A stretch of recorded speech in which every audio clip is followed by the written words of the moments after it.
Welcome back to Overlord Anime Review, episode number 13.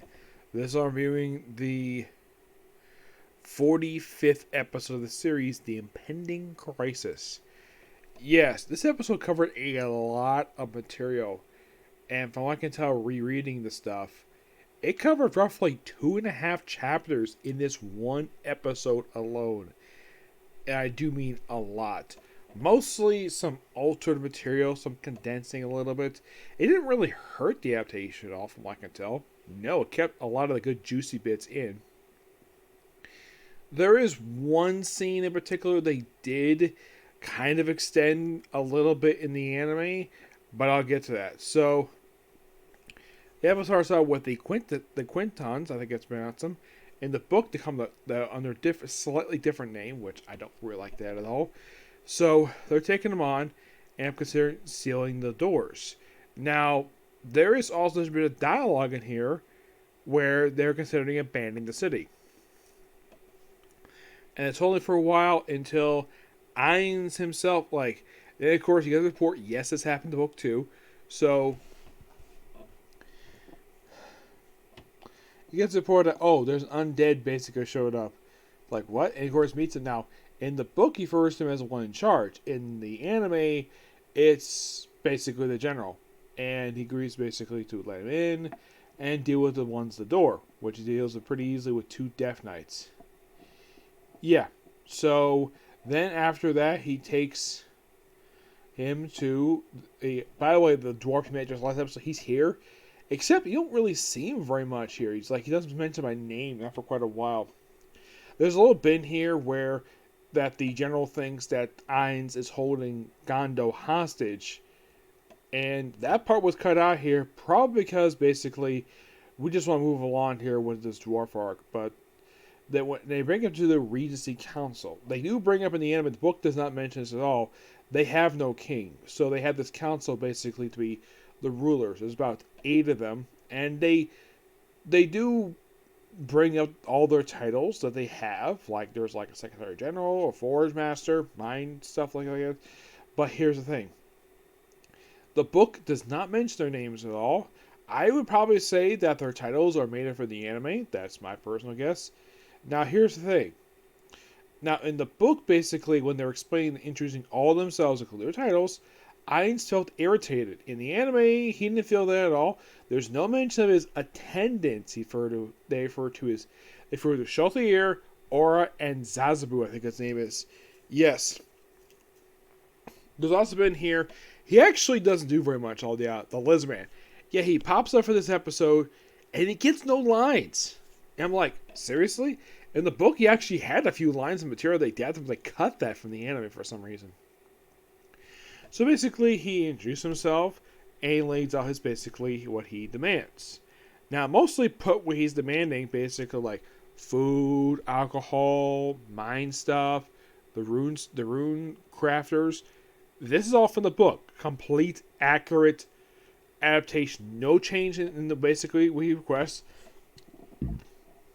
Excuse me. In exchange for giving all of this stuff, he will to retake their capital. And, well, you step in the room, and of course, they're all basically scared. And then they come back and they're like, yep, we agree with everything. We'll give you the rune crafters. And then, of course, you get a chance to meet the rune crafters. And luck of get Shaltier get a chance to sign here. Where when they have that now, way he gets to meet the rune crafters is spot on for the book. Where when he comes in, now, they don't mention the fact you open a curtain in order to get there, this room that they're in. They do refer to him as, oh crap, it's a monster. Yes, this happened in the book, which, good job for Madhouse for keeping this suspenseful stuff in when it comes to that. So, you have it where Shaltier does the whole thing of, show off the booze, and him show all his requests he's going to do. He does, now in the anime, they do add this in here where he's going to create some labor laws for the dwarves. Now, here's the thing. They actually added a little bit of conversation. They actually took a little bit of conversation that happened a little bit later, and they actually added it to the anime, to a scene, which makes perfect sense. Basically, one of the requests Ainz made was that all the rune crafters come to his country. And basically, they didn't have an issue with that in exchange for letting inspectors to check on them once in a while. and he had no problem with that. And the book basically was mentioned off screen. I'm glad they included that in the anime because it may not make any sense. I'll include a little bit later. They show off the booze they have. They do cut the bit out here where there was actually more than just that one bottle Sheltier showed off. And then pretty much after that, then Ainz goes to take the capital. Now, in the book, basically, Gondo says he's volunteering to come with him. In the anime, basically, it says we already have a guide. It's Gondo, protect him, and there's only him, Ainz, Sheltier, and Aura go along. The Lizard Man is not. Oh, by the way, they cut the little bit out here where they're actually going to celebrate Zerushasha's his son, birth of his son, which they actually cut that out of the anime, which is I thought that was interesting.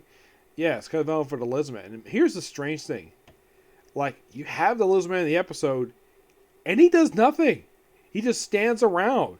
I would say it's probably the biggest weakness in the episode. You have a Lizard Man who, in the stuff they adapted, has dialogue, and they don't put it in the anime. I'm like, seriously? Why? So freaking dumb. So, by the way, the coolest part, they give a little dialogue when they see the Death Knights. They're like scared still. They basically eviscerate like a lot of them. And they get to the bridge, and the leader of the group that's there managed to destroy the bridge, supposedly having the Death Knight disappear into what they refer to. I'm glad the book didn't change it. The Great Chasm, this gigantic, like chasm, which had a drawbridge. Actually, was a rope bridge with wood. So, Ainz uses Master Flight to fly over that Great Chasm, which that was easy. Then, of course, was the hot lava with Beast in it. Flies over that. They actually do put in here where they get to the maze that I mentioned they can't use Mass Fly. You have to go through it. Now, Ainz Haltier can go through no problem, but it does use Titania's Blessing.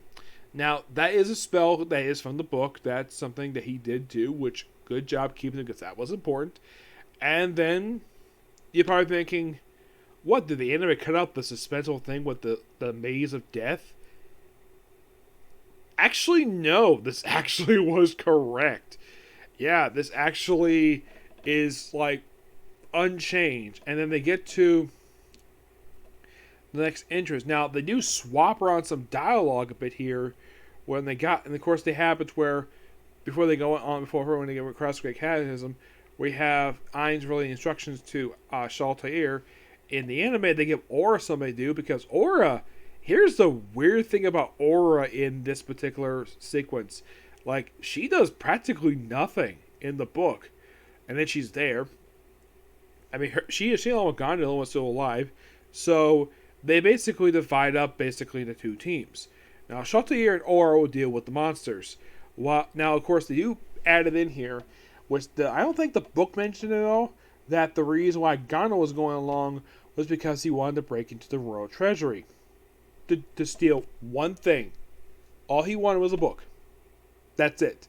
A book on rune crafting, which, interesting. That might be interesting to get their hands on that. And of course, yeah, he'll stop at the royal treasury when he goes raid the palace. Now, they do put it first, where they get all Shaltair and Aura's instructions first, where they deal with the monsters, the Korchas.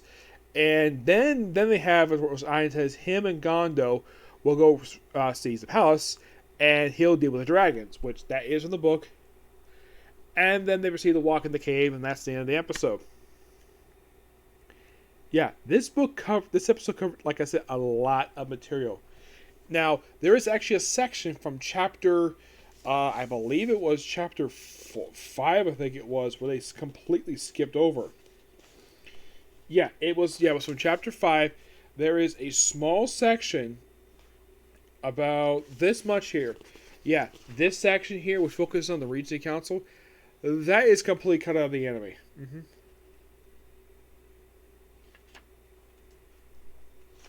Yeah, as far as I can tell, they cut this out, probably due to time. Now, also, so, some minor stuff, I'd say, I don't think anything really hurt any at all. Not necessarily. I'd say so far in just... Now, here's the thing. They just started this arc just like last episode. Yes, when they start adapting this set of when they pursue the chapters, I think that this is only like the third episode. I think it was.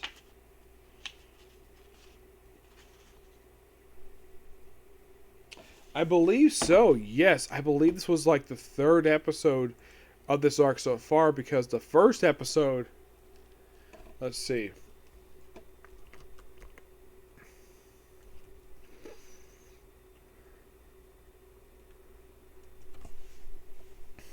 Let's see if I remember correctly. Let's see. Yes, this actually is the second episode of this arc. Yeah, it's only 2 episodes in, and we're already, which is interesting to say the least, where they already cover most of this book in just 2 episodes so far. I'd say definitely so far doing a good job with it. We just have to wait and see exactly what happens next. Do I think the very next episode is going to wrap up this story arc? I highly doubt it. I think we might get one more episode of this. It's possible to say the least. Yeah, that is just my personal guess, anyways. Yes. So yeah, that's it. Particular review. Stay tuned for tomorrow for some Super Sentai and Harem Labyrinth and the world. Okay, next video. Bye.